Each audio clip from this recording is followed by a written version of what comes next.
ناظرین، مارکہ حق کو 1 سال مکمل، پاکستان نے 5 گنا بڑے دشمن کا غرور خاک میں ملا دیا۔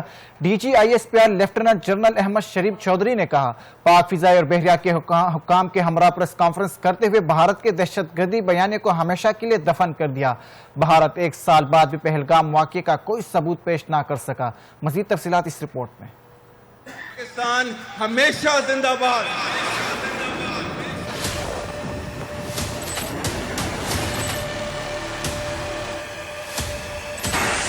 مئی 2025 میں شروع ہونے والے مارکہ حق کو 1 سال مکمل ہونے پر D G I S P R lieutenant general Ahmed Sharif Chaudhry قوم کو مبارکباد دیتے ہوئے بھارتی مکاریوں کا کچا چٹھا کھول دیا۔ انہوں نے واضح کیا کہ عسکری قیادت کی وین اور عوامی اتحاد نے دشمن کو ہر محاذ پر عبرتناک شکست دی۔ مارکہ حق میں جو کچھ ہوا وہ ہندوستان کا بچہ بچہ جانتا ہے۔ ہم نے 1 سال پہلے بھارت کا غرور خاک میں ملا دیا۔ پہلگام واقعے پر بغیر تحقیقات کے پاکستان پر الزام لگایا گیا، لیکن بھارت آج تک کوئی ایک ثبوت بھی سامنے نہیں لا سکا۔ یہ کہنا تھا D G I S P R lieutenant general Ahmed Sharif Chaudhry کا۔ Once they struck our mosques, our civilians, our women and children, next day آپ کے منسٹر انفارمیشن کیا لے کے نہیں گئے میڈیا کو؟ آپ میں سے لوگ بیٹھے ہوئے جو انٹرنیشنل میڈیا کے لوگ گئے ان تمام مساجد پہ، اور یہ سوال اس دن بھی انہوں نے پوچھا تھا، آج بھی کھڑا ہے کہ بتائیں وہ کون سے ٹیرر کیمپ سے ہیں، کس کو ہٹ کیا انہوں نے؟ وہ بچوں کے،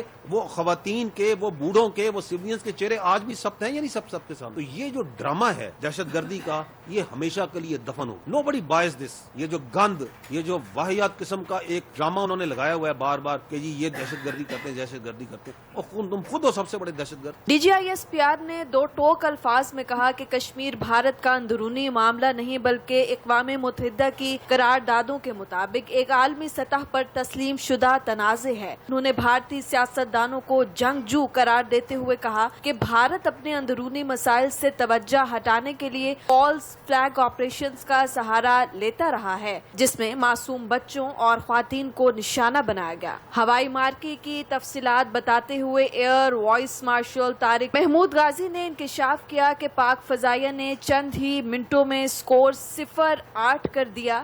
بھارت کے جدید ترین 4 رافیل 130، ایک میگ 29، ایک میراج 2000 اور ایک ڈرون طیارہ مار گرایا گیا۔ دشمن کے ڈیجیٹل فٹ پرنٹس مانیٹر کیے گئے اور سائبر حملوں نے بھارتی مواصلاتی نظام کو مفلوج کر کے رکھ دیا۔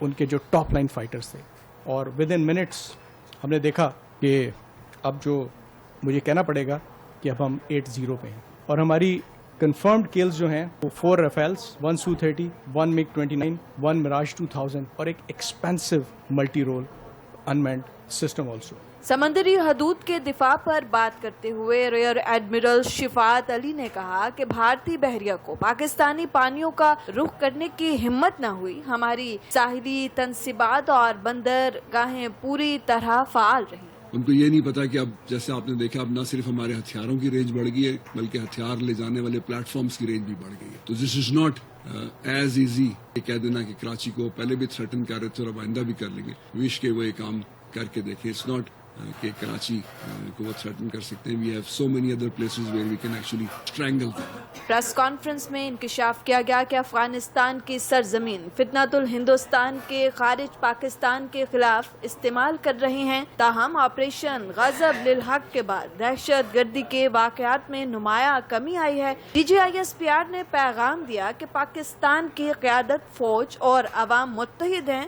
اور دشمن کی کسی بھی مہم جوئی کا جواب دینے کے لیے آج بھی تیار ہیں۔ D G I S P R کا پیغام واضح ہے، بھارت جھوٹے بیانیے کے بجائے حقیقت کا سامنا کرے، کیونکہ اب دنیا بھی پہلگام ڈرامے کے پیچھے چھپے کرداروں کے بارے میں سوال کر رہی ہے۔ پاکستان ہمیشہ زندہ باد۔